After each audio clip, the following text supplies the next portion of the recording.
Tu non hai mai cercato gloria, festa, festina o serate d'onore, ma solo qualcuno con certi valori, fede, progetti, educazione e rispetto.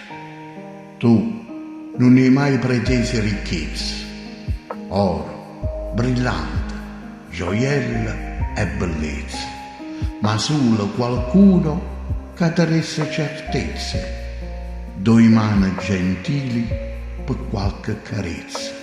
Tu non hai mai pretesa palazzo, casa, piscine o un bello villino, ma solo qualcuno che ti stesse vicino, un uomo vero, umilissimo e povero. Tu non hai mai avuto fortuna, eppure hai sempre fatto del bene. Ci hai messo grinta, amore, passione. Nella tua umiltà hai tenuto sempre pietà, ma nessuna l'ha tenuta per te.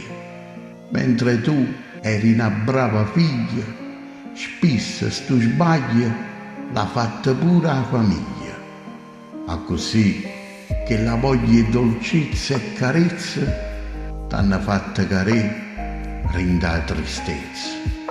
Ma tu testarda, che buona e bastarda, continua a essere carnale e speciale. Tu, che sei nata fatta così, nessuna ingiustizia ti può cagnare.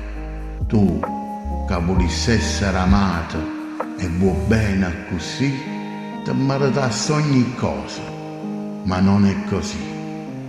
Chi lo giorno che il mondo si rende conto che sì, t'ha da chiedere scuse che t'ha fatto soffrire, perché non è giusto che un angelo ha da essere trattata così.